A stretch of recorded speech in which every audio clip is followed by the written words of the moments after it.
ओम श्री गणेशाय नमः। ओम श्री लक्ष्मीनारायणाभ्याम नमः। द्वितीय अध्याय कार्तिक मास महात्म्य।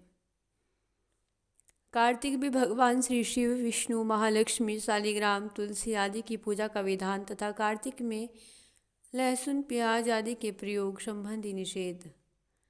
ब्रह्मा जी बोले कि हे पुत्र, तुलसी की मजरी सहित भगवान शालिग्राम का जो एक बूंद चरणामृत पान करता है वह ब्रह्म हत्या बड़े बड़े पापों से मुक्त होकर के वैकुंठ को प्राप्त कर लेता है, इसमें कोई संदेह नहीं है। जो भगवान शालिग्राम की प्रतिमा के आगे अपने पितरों का श्राद्ध करता है उसके पितरों को भी वैकुंठ प्राप्त हो जाता है। जो भगवान श्री शालिग्राम की मूर्ति दान करता है उसे समस्त पृथ्वी के दान का फल प्राप्त होता है। जो श्री भगवान शालिग्राम जी की प्रतिमा को बेचता है वह मान कष्ट भोगता है, इसलिए श्री शालिग्राम जी की मूर्ति को बेचना नहीं चाहिए। श्री विष्णु भगवान का पूजन शंख के जल से करना चाहिए। श्री शिव जी का पूजन विल्वपत्रों से, सूर्य का तुलसी से और गणेश जी का धतूरे के फूलों से, श्री विष्णु भगवान का पूजन कमल के पुष्पों से करना चाहिए। चमेली, कुश, मोलसरी, अशोक, गेंदा के पीत पुष्प, केसर, कुमकुम, तुलसी पत्र भी विशेष शुभ है। और श्री महालक्ष्मी जी का पूजन मालती, गुलाब, चंपा के पुष्पों से करके प्राणी परमपद को प्राप्त कर लेता है।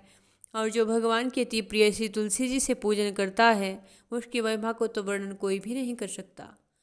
वह जन्म मरण के अपार कष्ट से मुक्त हो जाता है। जिसकी मृत्यु तुलसी माला धारण किए हो जाती है वह जीव बिना किसी रोक टोक के सीधा श्री वैकुंठ धाम को जाता है। जो तुलसी जी की छाया में अपने पितरों का श्राद्ध करता है उसके पितरों को अक्षय तृप्ति प्राप्त हो जाती है। तुलसी जी का सिंचन गंगा, यमुना और नर्मदा में स्नान करने के समान होता है। तुलसी जी का वृक्ष उगाने, सींचने से, केवल स्पर्श करने मात्र से मनुष्य के मनसा, वाचा, कर्मणा तीनों प्रकार के पाप नष्ट हो जाते हैं। इस प्रकार कार्तिक मास में व्रत करने वाला तुलसी जी का शांत चित्त से पूजन करे, प्रदक्षिणा करे, नमस्कार करके हाथ जोड़ कर के प्रार्थना करे कि हे हरि की परम प्रिया, देवताओं ने तुम्हें बनाया और मुनीश्वर ने तुम्हारा पूजन किया, सो मैं भी तुम्हें नतमस्तक होकर प्रणाम करता हूँ। नमस्ते तुलसी कल्याणी, नमो विष्णु प्रिय शुभे, नमो मोक्षप्रदे देवी, नमः संपत् प्रदायिके। जो प्राणी आंवले के पत्तों और पुष्पों से भगवान का पूजन करता है अथवा आंवले की वृक्ष के नीचे बैठ कर के भगवान का पूजन करता है उसको स्वर्ग के फल और फूलों का फल प्राप्त होता है। जो मनुष्य द्वादशी को तुलसी और आंवले के पत्ते को तोड़ता है वह घोर नरक भोगता है। मनुष्य को चाहिए कि कार्तिक मास में आंवले के फल, तुलसी, गोपी चंदन की माला धारण करे। ऐसा करने से वह जीवन मुक्त हो जाता है। व्रत करने वाला मनुष्य भोजन के पश्चात चंदन, पुष्प, पान, दक्षिणा दे करके ब्राह्मणों को संतुष्ट करे। संपूर्ण कार्तिक मास में पृथ्वी पर शयन करे तथा ब्रह्मचर्य का पालन करे। केवल एक मास तक पत्तल में भोजन करे, मौन व्रत धारण करे तो वह प्राणी वीर, धीर, कांतिवान होता है। जो मनुष्य एक समय भोजन करता है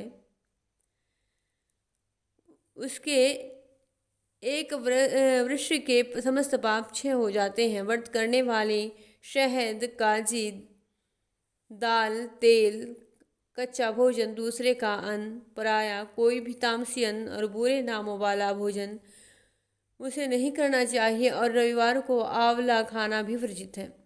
देव, गौ, वेद और पर निंदा नहीं करनी चाहिए। मांस इत्यादि का सेवन तो ध्यान भी नहीं करना चाहिए। और मिट्टी में उत्पन्न हुआ नमक, मसूर, बासी भोजन, तांबे के पात्र में डाला हुआ दूध इत्यादि ये सब मांस के ही समान माने जाते हैं, अतः इनका प्रयोग नहीं करना चाहिए। केवल स्वयं अपने ही लिए बनाया गया भोजन भी मांस के समान बताया गया है।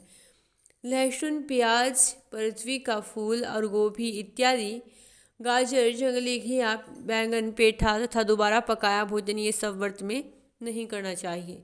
रसवला, स्त्री, मलेश, पतित तथा पाखंडी आदि को भूलकर भी बात नहीं करनी चाहिए।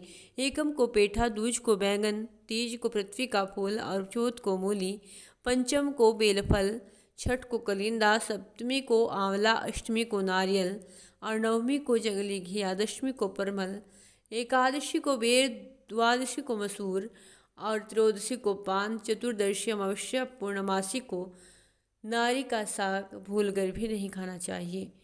बोले श्री लक्ष्मीनारायण देव की जय। श्री राधे कृष्णा की जय।